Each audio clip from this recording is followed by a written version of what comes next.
of loss. Past performance is not necessarily indicative of future results. This presentation intended to be informational, educational, fun, entertaining. Hopefully you're entertained. Jack and I try to be a little bit entertaining at least.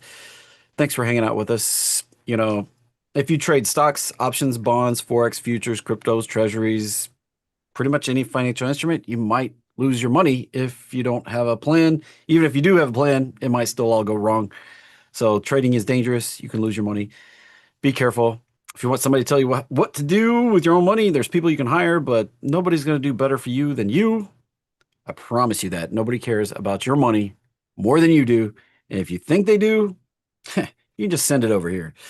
Right. I'll take care of it for you. I'll take care of it for you. Just send your money to Jeffrey.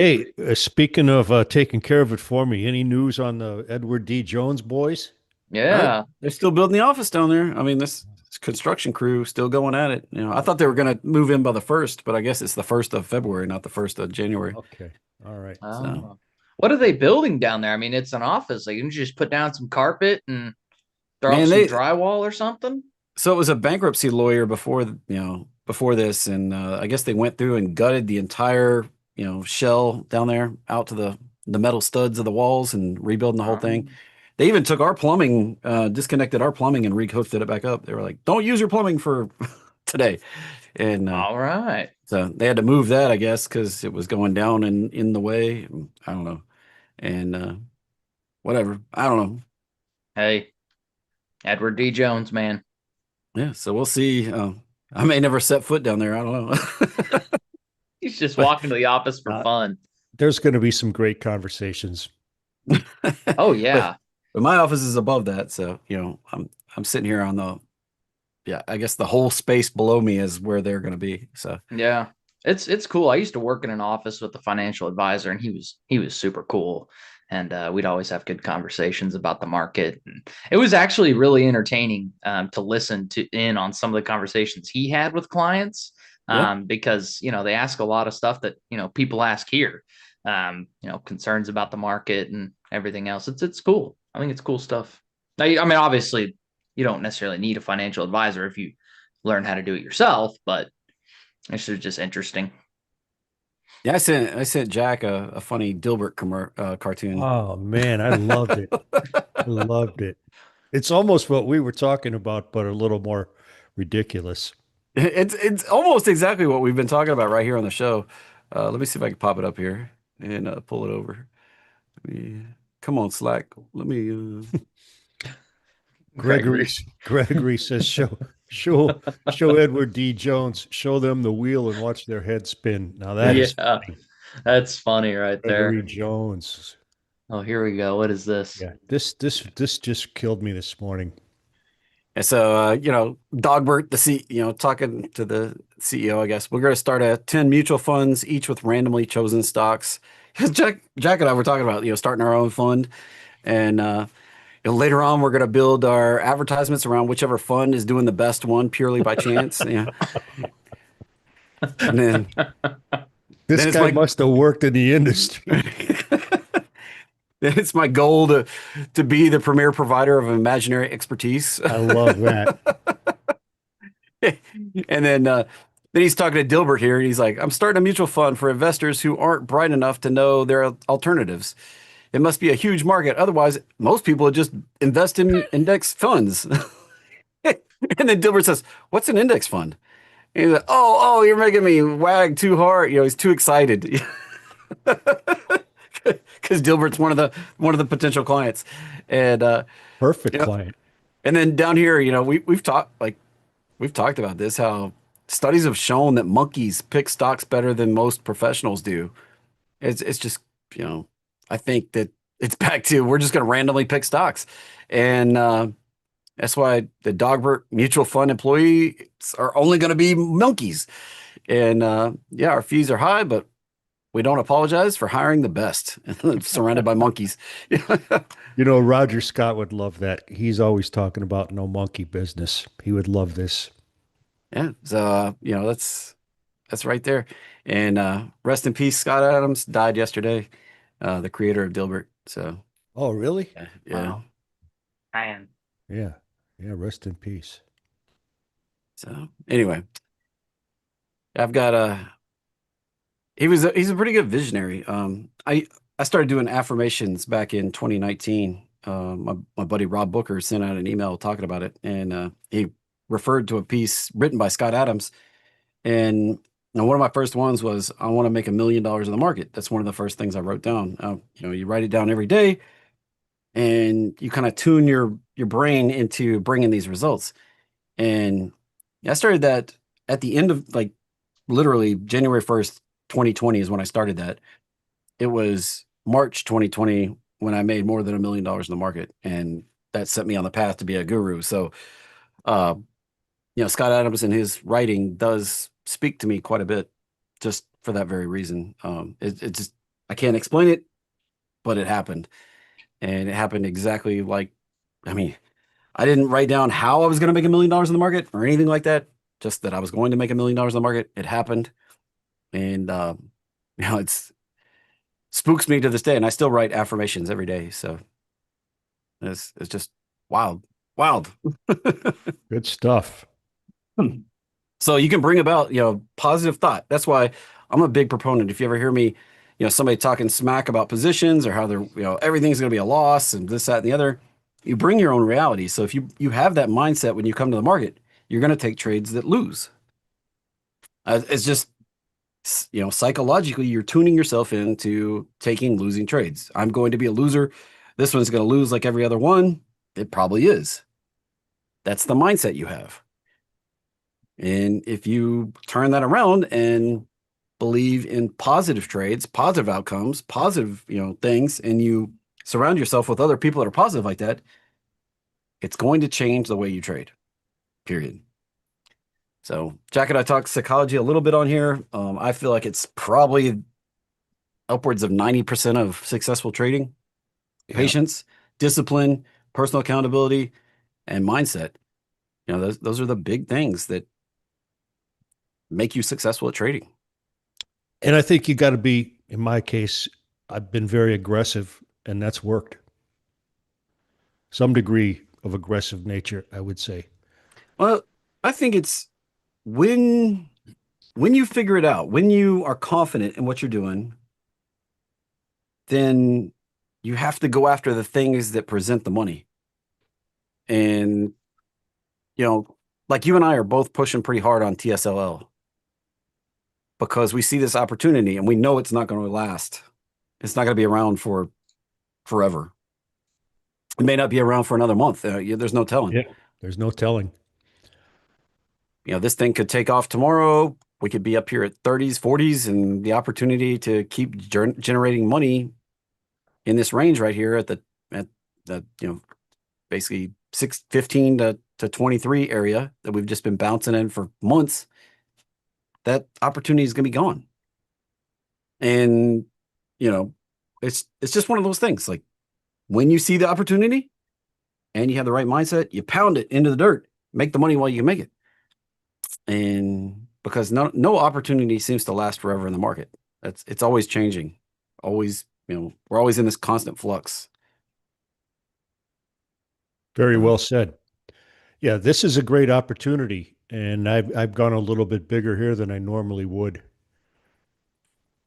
Which brings up a good question. Do you always stick by some kind of percentage allocation on each trade, or do you ever go outside that and vary it a little bit with a heavier position?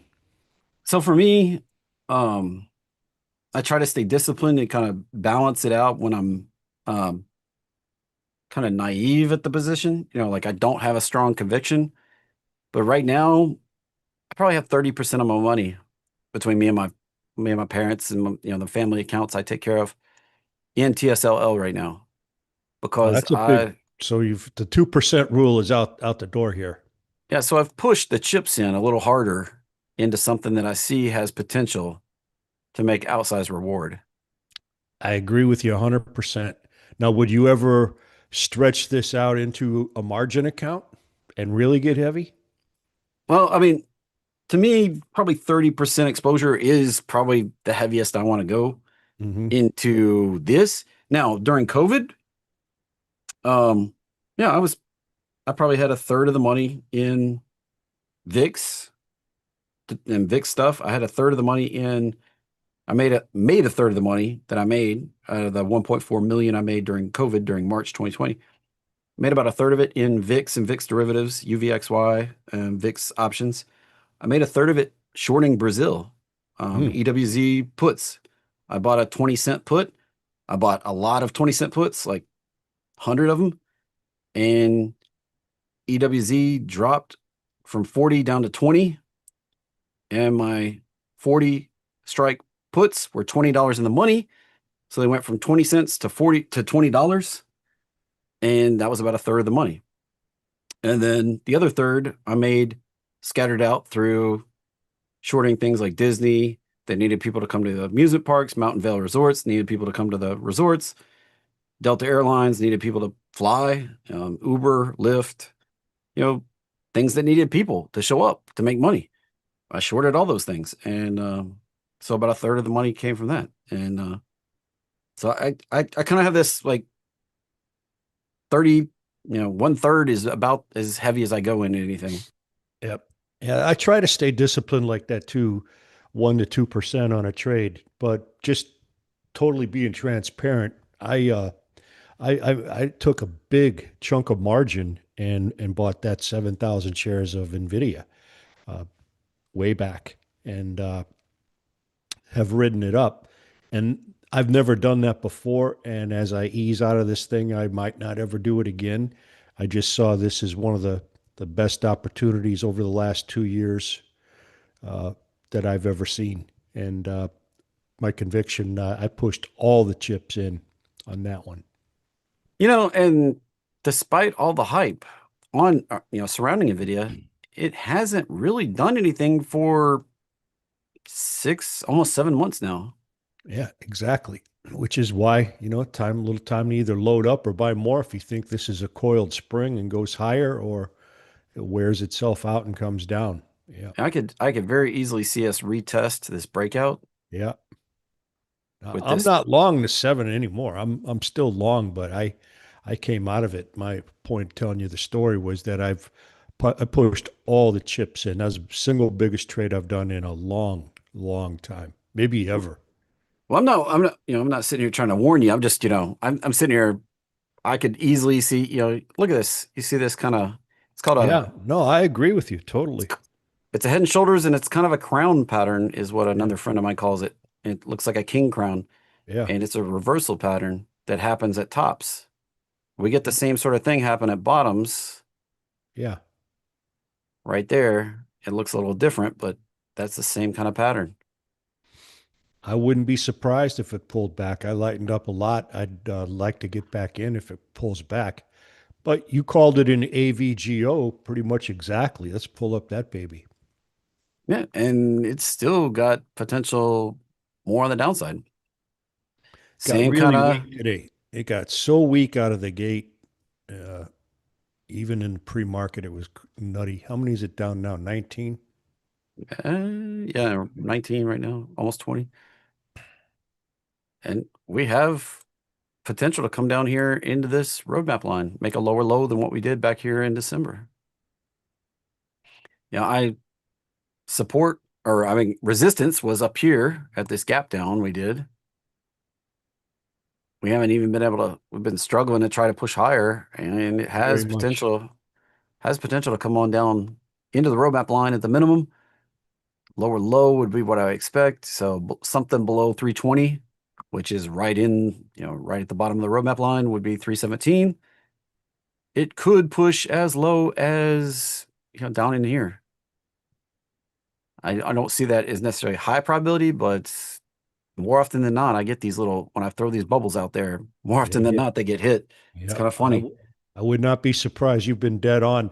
I'm long a bunch of this, everybody knows, and I just keep selling calls against it. And I've sold a couple blocks, a couple little lots of cash secured puts at 335 and 345. I got the 345s, sold the 360 calls. So this has been a nice little cash cow for me, and I got a longer term view. So I'm not at all worried about it doing its normal correction. If it does, I'll just probably buy more But yeah, I got a real long-term outlook for this one, so I'm going to stick with it.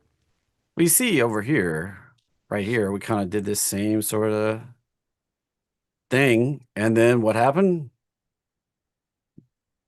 Big move up, breakout. So, getting another little pullback in here sets it up for more upside. This is trend, pullback, continuation, pullback, continuation. This is Exactly. why the pattern, this is what the pattern is that I trade. It's a trend, pullback, continuation type trade. The trends aren't always evident in the time frame that I pull up necessarily. I don't always have it clearly depicted on the chart. Like this, if you just looked at the last, since September, this thing's done nothing. Like if this is all the chart you looked at, it's kind of been dead for Yeah. September, October, Yeah. November, Yeah. December, January. Yeah. You know, Same as Nvidia. yeah, Yeah. Nvidia's been sitting sideways a little bit longer now since Yeah. out here in July. But the AI trade for I said this for a lot last year is that the AI stuff was going to fade. It Humans lose interest. All right, we can't stay. Our attention just doesn't stay focused on anything for very long. Right now, the hot stuff, gold and silver, precious metals. It's hot. It's arguably, you know, the hottest trade right now. No question. I'll tell you one stat that just blows me away is that gold has outperformed the stock market over what the last few years or longer. I Yeah. just would never have imagined that stocks would not beat a commodity. And this stuff will fade. Like the hype is going to come to an end. Where? I don't know. Could be today, could be next week, could be sometime later this summer. It's going to eventually run its course. Attention will focus on something else, be another next hot sector, whether it's robotics or space stuff or, whatever it be. Energy. Energy. I mean, nuclear could come back around, be hot again. I mean, take over as the hottest thing. We just don't know which one is next. And anybody that tells you for absolute certain is probably selling you, a bag of who knows what. And Jack and I have some theories, like space stuff seems like it's pretty hot. Robotic stuff, AI, robotics, kind of combining AI and robotics seems pretty hot. China might come back around. Jack, you're kind of don't necessarily think that, but Alibaba, look at this chart today. I just read where they had a 20% increase in their surplus. Look at that. Look at that chart right there. Yeah. It's about to break out. Yeah, you're right on that China call. So But you go back and look at silver and gold, that goes right into what you said about how higher prices attract more buyers, which is the exact not way it should work if you're a trader, but that kind of is what happening when it's in the headlines every day and it's making new highs every day. It just attracts more buyers. But I'm telling you right now, folks, that can't continue like that. It's impossible. It's impossible for it to continue. So it might go higher, but it's going to have to correct here a good bit before that can happen. If you look back there, where that little correction was below your red arrow there, yeah, right there, it's that's what's coming up. except on a bigger scale A because bigger scale, yeah. And not to say it won't go higher from there again, but I'm just saying that what is sustainable and what is not sustainable, that is not sustainable where it is right now. So I might even look to do a spread on this, a debit spread to the downside.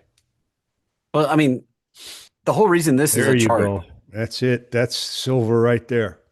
the whole reason that this is a thing, you can call it a meme or whatever you want to call it. I call it reality of the market, is this happens. And we just, market cycle. The reason it doesn't say the psychology of silver bubble or a bubble or whatever, it's because this rotates through. I can pull up dozens of these. This happened on weed stocks. This happened on COVID vaccine stocks. This happened on AI stocks. It's happened on now gold and silver. It's happened on .com bubble stuff. America is great at making bubbles. But let's take the next step and let's try to find for the good people, including myself, what might be a good put spread to do here. Yeah. So you got a few options on silver. Now, Very funny. so silver is elevated right now. There's no joke about it. No splitting hairs, no splitting atoms. Like this thing is hyped up. I mean, look at this. The IV term structure, absolute ridiculous for for basically a month out for something that is supposed to be a hedge, right? Like, I know. What's it hedging when it's ripping? It's not hedging. Maybe it's, I don't know what it's hedging. and the volatility curve is even pretty ridiculous there. Um, so we pull it up, we start digging in here, It's telling me to hit it. Uh, and this hit is it the like thing a, though. It's going to be really pricey unless you've got an idea how far down it's going to come. Uh, well, let's say we go, let's say we look at a 8250 put. Now, Let's buy that and sell. if you jumped out to the February monthly, like I don't think this is going to play out super fast necessarily. I don't mind buying a little more time either. I can always get out quicker, right? It's easier for me to have bought a little extra time rather than not enough time. Then you lose all of it. You buy a little more time, you pay a little more, but you've got the benefit of time. Now, one of your favorite ways to play like very high flying cost stuff is with a debit spread right at the money. Let's explain that to them because this is pretty important if you like debit spreads and people understand it, but then they say, what strikes do you pick and why do you do it? So the first reason why is if I bought an 82 strike price put, I'd be paying around 790 bucks. Okay. And that's a lot for 790 bucks. Now, if I go ahead and sell the 83 strike I was price, buying the 83 and selling the oh, 82, but sorry, yeah. sorry. Yeah, buying the 83, selling the 82, then I'm in for a lot less money than just having to pay $850 to buy that 83 strike price put. Now I'm into the whole thing for $60 instead Yeah. of 850 bucks. And I still have the potential to make a nice profit. Now for this to make 50% profit, if you were buying, if we just bought, we didn't add this one right here. If we just bought this, 850 bucks to make 50% profit. Now, some people tell you, oh, you just need like a $4 drop. That's not the whole story here, though. The more time maybe we're not exactly right on time. Maybe it gets down to we only have a week left on this before it really starts dropping. We're going to need at least an $8.50 drop. So we're talking about coming all the way down into the 70s, right? 74 just to break even. And then to get a 50% profit, you need $4 more drop. So you need to move all the way down to 70 just to guarantee yourself a 50% profit here. That's a big ask. That's a big move Yes. from up here. Probably not going to happen that big. It So may or may not, it's one of those things, but that's a pretty sizable pullback we need to happen in the next 37 days to guarantee we get a 50% profit. Now, the interesting thing here is if you just come in here and sell the 82, bring your cost down to 60. Now, to guarantee us a 50% profit, we only need a drop of about $1 to guarantee a 50% profit. isn't that crazy? That right there is a whole case study and a great lesson. So you could buy this for 60 bucks and turn around and buy it on a debit spread, and then turn around and sell it for a 90-cent credit, right? You're adding 50% of what you paid to get out, right? So that's how you get your 50% on a little tiny move on the stock. And you don't need the big move. You don't need to pay the big money to buy the put, and you don't need to get a huge move out of the underlying. That's the way to And do and you can control your risk much tighter. The minimum size you can play here is $850, $840 at the moment, it. Yeah, that's a lot compared to com 60. compared to $60 right here. Now, there's no limit on the upside. You could buy, you could buy 100 of these right here. Spend, you know, $800,000 or whatever. You can buy 1,000 of them. You know, spend $83,000, buy 100. You can do the same right here. You can buy as many as it takes to put $83,000 exposure or $800,000 exposure. But you still only need the dollar move to make 50% gain versus needing upwards of like a $12 move to get your 50% gain guaranteed. Is that making sense for everybody? That's so critical. It's it's why you would do a spread as opposed to a straight up buy. Now, this won't be the disadvantage of this spread right here. It won't be as time sensitive. I mean, like in the short term, like if this dropped really quickly in the next few days, your put would probably make more money faster. But this thing, you can see if we got several dollars in the money today, it's only up to 65 cents. Drop another dollar, still 65 cents. Drop another dollar, 67 cents, 70 cents. We'd have to, in the short term, if this thing dropped out tomorrow, we'd need a pretty big drop to get to our profit target. And that probably is not priced properly. Oh, it moved up to a $5 spread. Mm-hmm. So even Great analysis on how to pick and execute a trade and which strikes to use. now That's you my could way to. That's like a wrap order. I like to do it right at the money. Other people want to go out. They want to use a wider spread. It's like any other strategy. People just change it however they want to change it. $5 wide, $10 wide, deeper out of the money, in the money, whatever. I like it right at it. so you could go $5 wide. You could split the money here with a $5 wide. Spend 285. That's more than half. I like to try to get them right at 50 cents, right at half the spread. I know you do too, Jack. Yeah, yeah. It's like a $2 wide. Yeah, I'd feel a lot better if that was closer to $1. Yep. Because then you could put $1.50 exit on it, and you're probably going to have a high probability of making money on that trade. I say there's a $2 wide just out of the money. That one actually looks a little more appealing than right at the money. And then just to be able to see how far, move up $2, you make $10. Move up $2 more, you're up another $10. So this one's more price sensitive, the $2 wide, than the at the money $1 wide. A little more price, responsive for a $2 wide. And you can just pull the prices up to see how it's going to respond. You don't even have to use any fancy tools that graph this Nothing. out or doing it for you. You just pull it. Like if it went this far in the money, this would be up $30. You're already up 30%. And that would be if it happened today.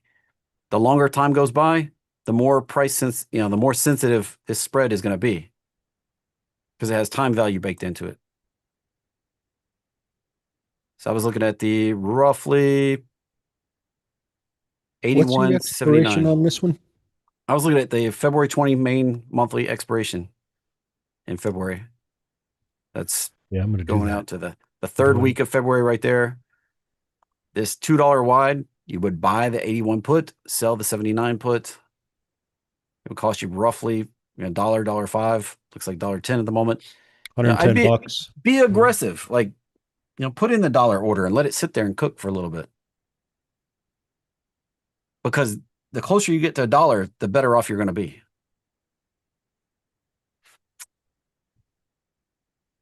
All right. All right. And let me know in the chat if you found this helpful, beneficial. If you Yeah. got questions, right there. Repeat. You want to repeat the whole thing? You can go back and watch it on YouTube. Oh, dude. Oh, no, that was good stuff. That was really, really, really awesome. Yeah. No, I like that. You could do the same debit spread on something you think is going to go up. But when I see, I got a better eye for a short. When I see something that I think is running on fumes, I like to take the downside. Now, I do have another play that I can show off. I haven't even talked about this anywhere today at all. So this gets a little more in the weeds. This is pulling up gamma exposure on bullflow.io. This is not our tool. I have no affiliation. It's a tool I subscribe to.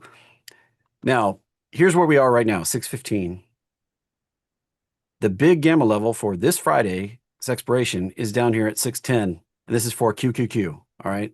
Invesco is the brand that runs, we talk about brands of ETFs. Invesco is who runs QQQ. If you didn't know that, that's the brand for QQQ. Now, price is very likely to come down and visit this 610. Maybe not park there on Friday, but come down and visit it between now and Friday.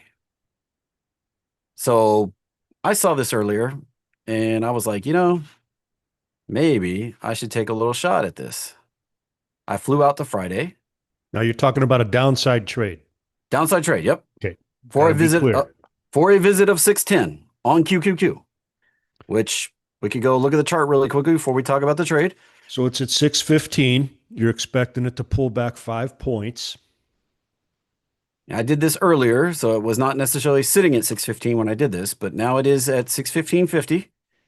We're looking at a potential to come down and visit that 610 level or even go through it Easy. right there. We're already down 10 points today, so we're only talking another 5 points down ish. I flew in here, grabbed a 615, bought it, sold a 610.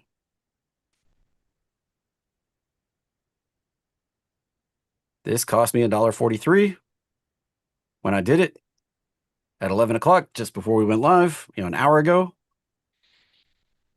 Dang, dude. No, I only did 2 contracts. You're already at a profit. This is great. This is just a great educational piece for these people. They're getting a real treat today. Yeah, so this is another downside spread where he paid $1.43. That'd be $143 to get in it. He's already at a nice little profit in just a matter of hours, but this play is for 5 more points to the downside, and that's where this thing would really pay out good. Yeah, I'm looking at maybe tripling my money. I'm not, the most it can be worth is $5. I'll pull up the calculator and do this right here. So the most this would be worth $5. I paid $1.43. So divide it out. The most I can make is 350% or 349%. Oh, that's all? Yeah, that's all. Just 349%. That's it. So really anything over 2 to 2.5 times what I got in for is a pretty good payday. So $1.40 backspace 43 times 2. So if I get out for anything higher than 286, that's a pretty darn good trade. It is. I normally just put 50% of what I paid on top and let that be my exit, but this is going to be a pretty meaty trade. I have a strong conviction that we're going to go visit that 610. So, 357 might be a good spot to get out. Now, let's on the management side, let's say you do get into this trade, and let's give people a preview of how you would manage it. Let's say it doesn't get down there. Let's say that it gets to 612 and it's not it's losing steam. How do you play it? Do you hang on to the very end? Do you cut it? Do you take your profit? What do you do? If it's in profit and it's looking like it's bottoming, gonna turn around and rip. Maybe some good news came out and all of a sudden we get a big candle. Just click the opposite order and close it out right That's then. what I do. I don't have any standing order on this right now. That's good. That's smart. That's what I do. So you're just going to take it kind of day by day, hour by hour. Yeah, And if it this is runs kind out of of, gas, you're going to get out and take what you can get. and I've already got alerts sitting down here. I got two alerts on my trading view chart right here. One at 6:13 and one at 6:10. The thing is about the 610, though, you know, that could bring in a little more selling and Yeah, things maybe could start a accelerate bigger. and we Yeah. dip on through. And that's why I don't have a live order on to just take profit. Is if things got a little spicy to the downside, there's the potential I could get even, better. Maybe up closer to the 3 times my money on that trade. And 3 times my money, I'm not expecting to get 3.5 times. I just, I'm not. I'll probably cut it before that, but 3 times my money, that'd be somewhere in the 425, 430 area. I'd close it for that. Yeah, that'd be a great trade. Be a pretty smoking hot trade right there. So, this trade's not out past the 16th. I use the options for the 16th, so it's not going to last any longer than that. I did only do 2 contracts. I didn't go crazy on the risk here. We talk about controlling your risk. I did 2 contracts. This is And in my real account. what's your expiration? It's this Right Friday, here. the 16th. Oh, this Friday. Wow. Okay. When I was going for that, like there's no other levels out here further. So I was going for this to hit between today, the 14th, and the 16th. Why So, not SQQQ? why not? Because that chart looks absolutely horrible. Yeah, good point. It's not really been responding. It's Nope. higher price. I mean, Yep. This is where it gets skewed, folks. When you're looking at just the straight up stock or ETF, that's one thing. But anytime you skew it with shorts or leverage, it's not going to be the same thing. this doesn't have that same, even if you inversed this and oh, I got a SQQQ times -1. This is the short inverse, by the way. Even if you were looking at this as a short, it doesn't have that same potential. And we'd only be looking for it to go to 70 to get to the same kind of area that Yeah. QQQ would go to. And that's not, that's not a $5 move. And even if I was trying to do the same kind of trade, it wouldn't actually play out the same way. So my friend Scam likely calling me. Yeah, another It's, good it's not, explanation. there's not always opportunity in the leverage charts. All right. Yeah. What I did was I flipped SQQQ over so it looked like QQQ. SQQQ is a inverse ticker that goes up in a leveraged way when QQQ goes down. But the way this has been beaten down, it's not functioning properly. So unless we get an outsized move on QQQ to create an outsized move here, I don't think this is going to pay. Now, what's interesting, you probably could use puts on TQQQ and they would pay better. This is an ultra. This one's going to get punished with at least 2x leverage, maybe 3x leverage. I can't remember which TQQQ is. It's going to get punished in a bigger way. And this already looks worse than the QQQ chart. And it could Yeah. very easily come down here. So you I may like get that one. a bigger move playing puts on TQQQ than you would on playing calls on SQQQ. What's the beta on the TQ and the SQQ? Let's take a look. And we're at 3.5 on TQQQ. That's poof. When that goes against you, folks, that's going to cut your head right off when you got a beta like that and you're going wrong. Same here. 3.7. Playing the options, playing long options on these is very hard because of that beta is so high. And Excuse me 1 second. Sorry. SQQQ and the market makers that control the options for this know that this is a declining asset. And they price that in. And what do I mean by declining asset? I mean, look at this. The entire years-long history of this thing, it's always going down. They're always having to split it, reverse split it, to keep it listed.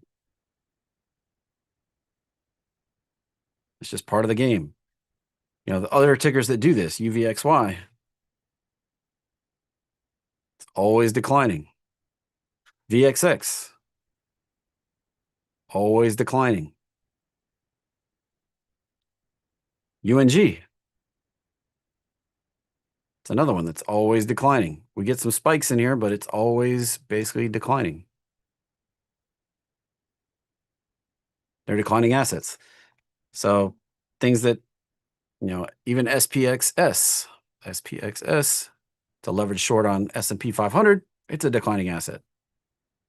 So these aren't always a smart way to play.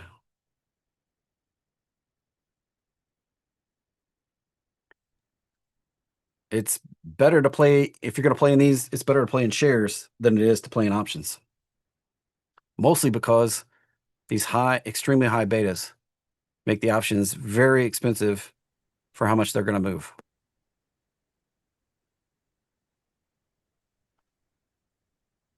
And there's no universal way to play. Like I evaluated, for this drop in QQQ, I evaluated multiple ways to play it.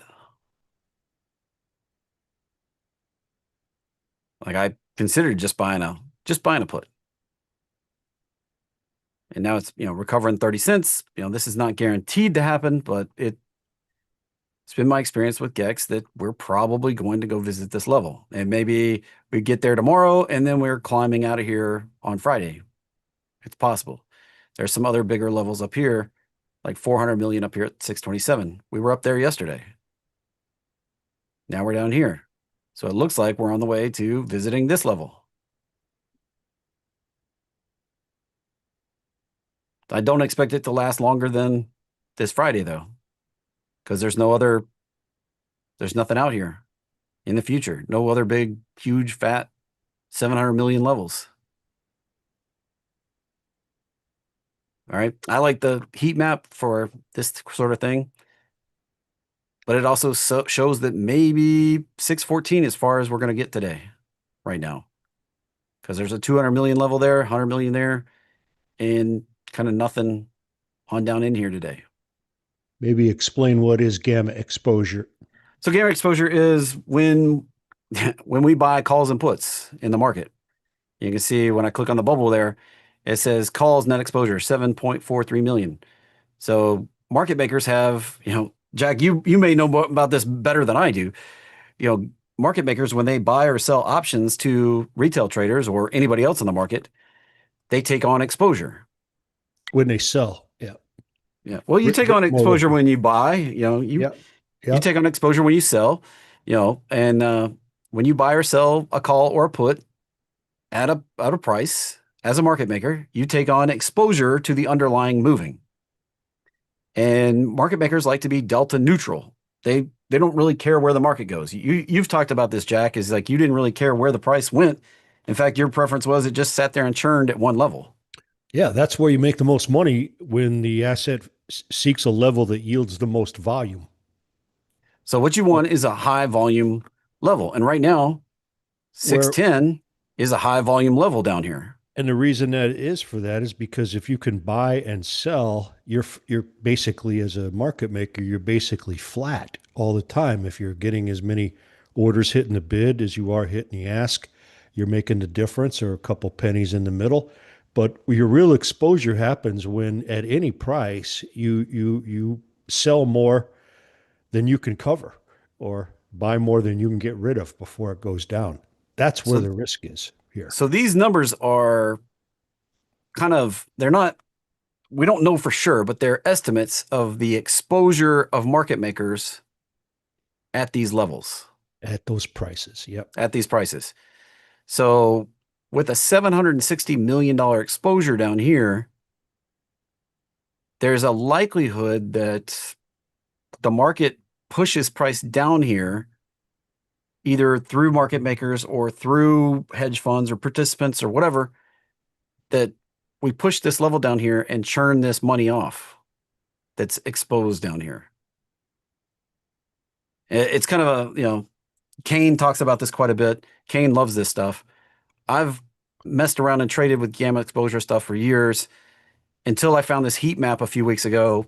I didn't really have a great way to, a lot of people look at it like this. Well, it's a visual, 100% a visual tool, right?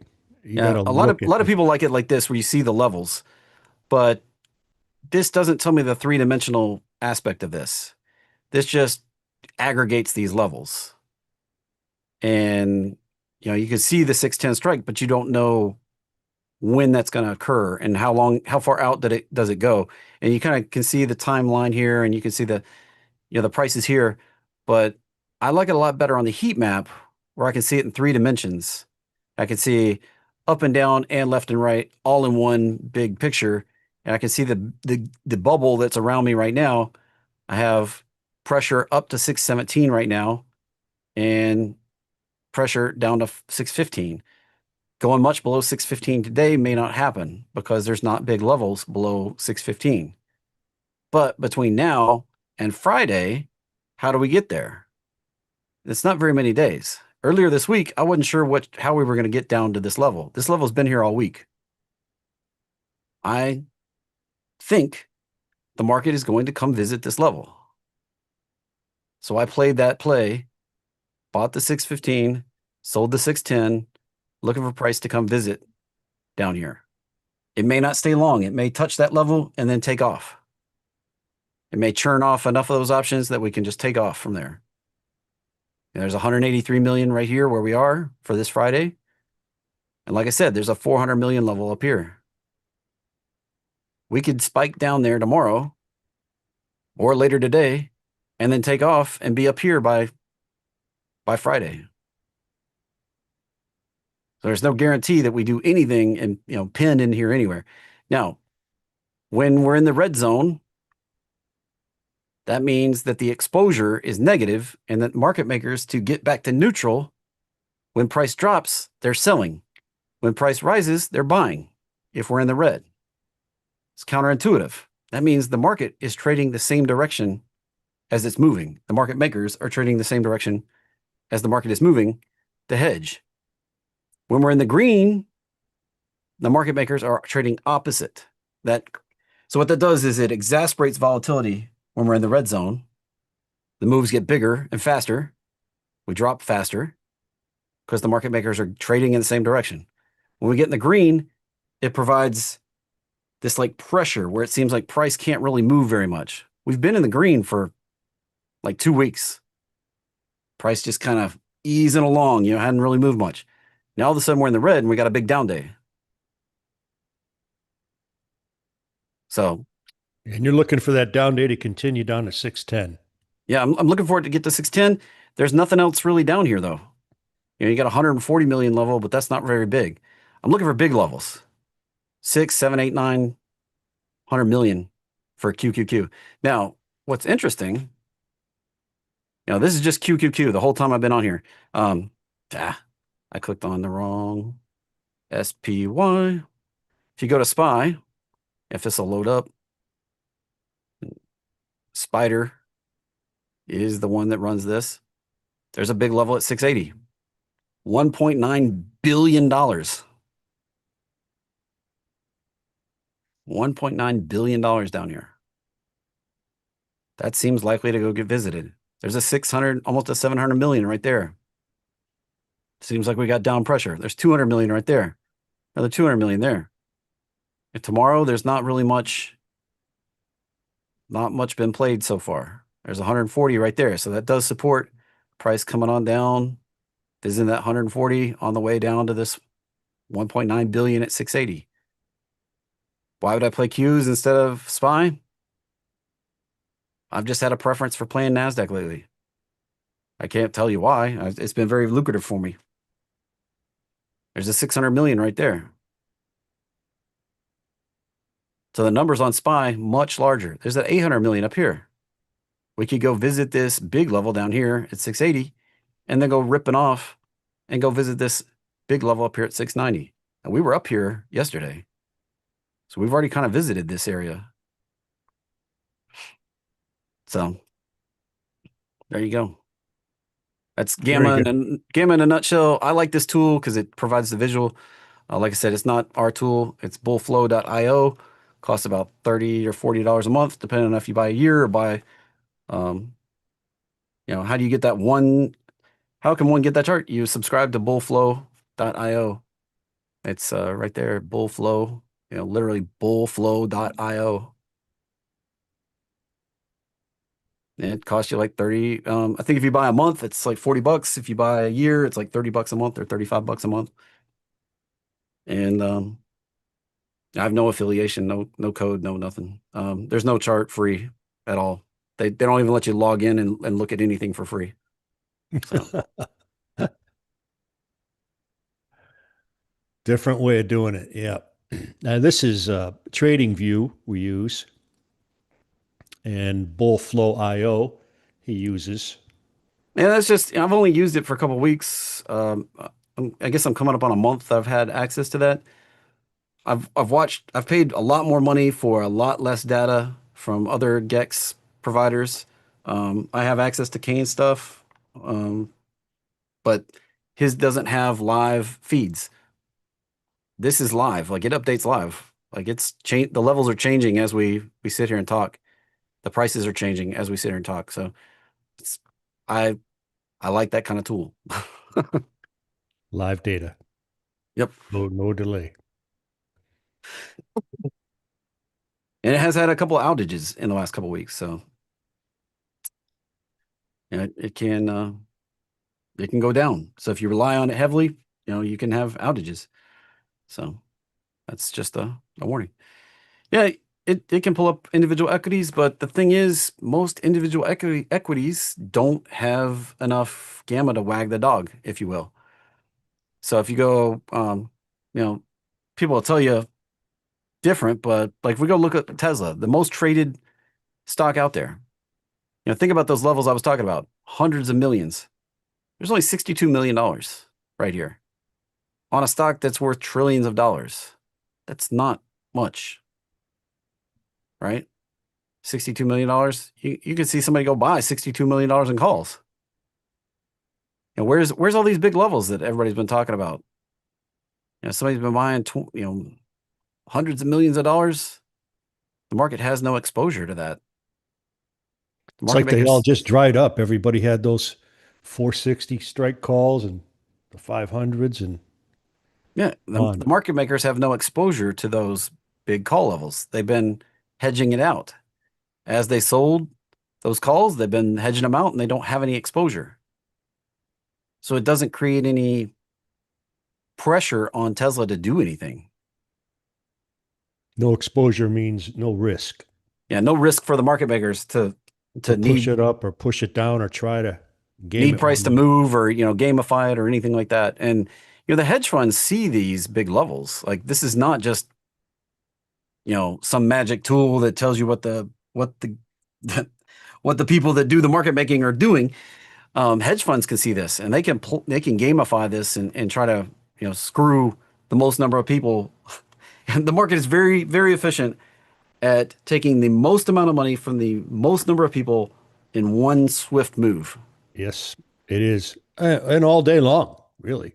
Well, it does that, it does that all day long. But which way is the market going to go? Whichever way it can take the most amount of money from the most number of people with the least amount of effort. That's the way it's going to move. Yep. And if you go at it every day thinking like that, it's going to help you make more money. And that's what, that's what why I stick to the indexes when I'm looking at this right here. Only very occasionally will you find a stock that gets out of hand where the market makers lost control and the gamma exposure is off the charts. Most of the time, though, it's just the indexes that have any kind of real gamma exposure. And QQQ is not pulling up for me now. More money in it. It's also harder to do it in an individual stock. You can get a much bigger position in this index. So there you go, DR. Glad that changed your outlook in the market. It's, I mean, that's the efficiency of the market. When they talk about efficiency in the markets, it is able to go, the move it will make is whatever move it takes to take the most amount of money from the most number of people with the least amount of effort. And that's what the market will do next. So if And it people has a great fun time doing that to most call buyers almost all the time. And they're and the easiest ones to take the money from. if people get overly optimistic, we're going to break out, tip the boat long, and then we get a big down day. Rips everybody. So it's just the way it works. That is the way it works. Exactly. And but then you have things that are getting out of control, like GLD is maybe I can pull that up and we can look at like GLD on the gamma and see. Now Let's take a quick look at the chart on GLD. I might want to pop one off here too. Put spread. No, it's not as spiky as silver. Yeah, I'm going for the silver trade. now look at this. 900 million up here. Remember what I was saying? Big levels. That's got upward pressure here. We've got another 100, Yeah. got Yeah. another 400 million up here. Yep. There's still 425 to 425 to 435 has got room to run. And we could, there's a 500 million level sitting out here.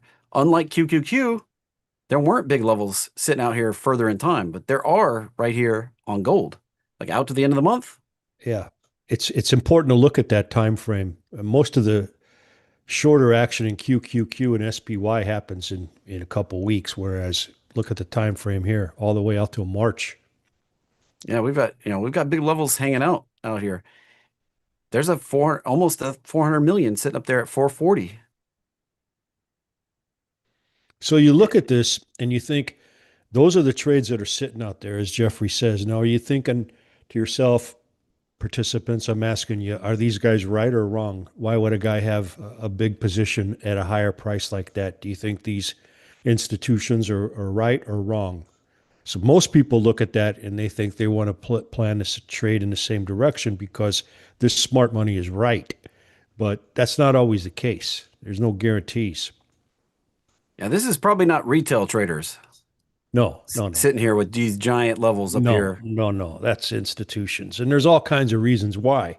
But it's just to look at that and say, hey, they're making bets at higher prices. They're betting on it's going higher. And here's how much money they're willing to put down on it. So that's a big tell. Whether they're right or wrong, we don't know. But the market, this heat map is telling you they're betting on higher prices. Yeah. And, I have a weekly gold trade. It'll kick off tomorrow.